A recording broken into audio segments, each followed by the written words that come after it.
Hello po, kumusta po ang lahat? Buenos dias. Ngayon po pupunta tayo ng bayan. Mamimili po tayo ng kaunti doon.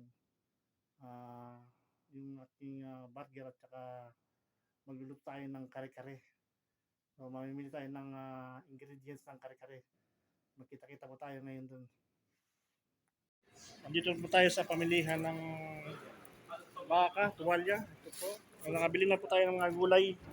Yan, sitaw, talong, pechay, tsaka yung panghalo sa kare-kare. Walang puso. Sarap sana kung may puso ng saging. Walang pusong saging. So, yung kare-kare, yun, nagkahanap pa si Sadik ng tuwalya. Ito na po yung pinakuluan natin na tuwalya ng baka. Dito po kasi yung tuwalya, iba. Iba ang ng tuwalya dito sa Saudi. Di kaya sa atin, ano yung baka.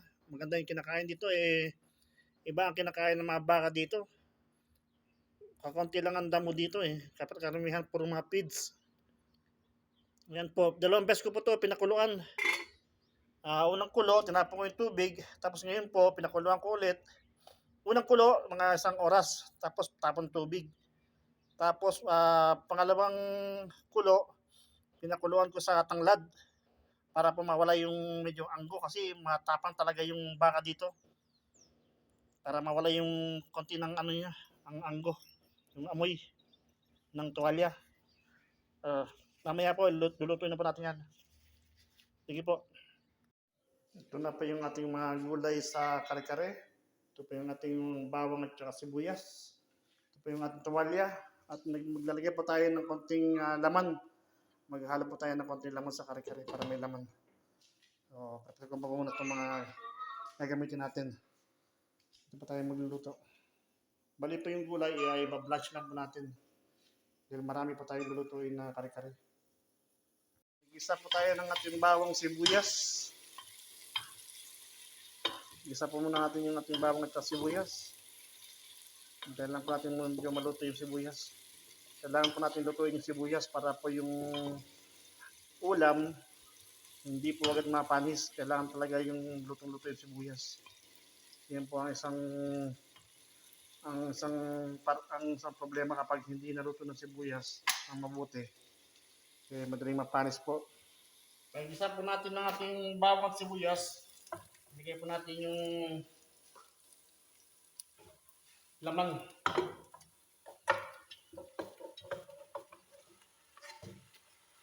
Laman.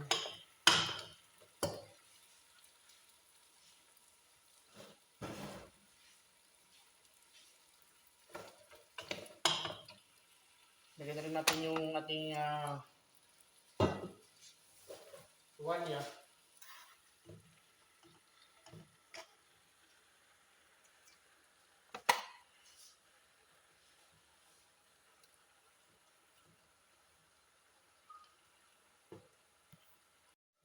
Ngayon po maglagay na po tayo ng ating beef stock. Pwede rin po tayo maglagay ng ating beef cubes. Ito po yung ating beef stocks.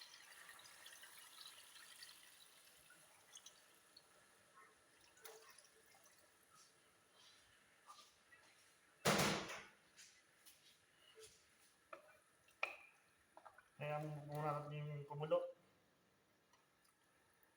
Pakuluin pa muna natin ng konti. Pwede na rin po natin i-blanch yung ating mga gulay. Ngayon pa muna natin pakuluin itong ating sitaw. Tapos susunod po natin yung talong at yung pechay.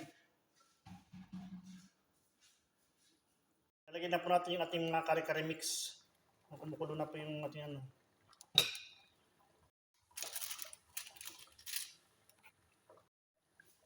Ngayon po ay maglagay na po tayo ng ating peanut butter.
kare-kare.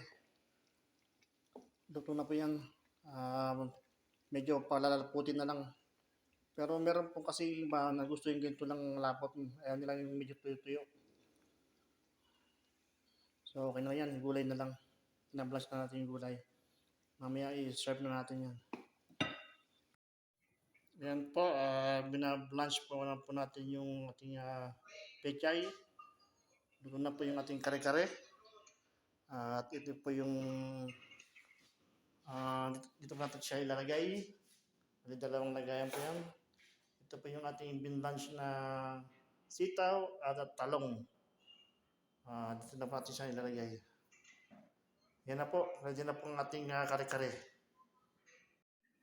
Yan na po yung ating kare-kare. Lagyan na po natin sa lagayan. So, lagyan po natin yung gulay.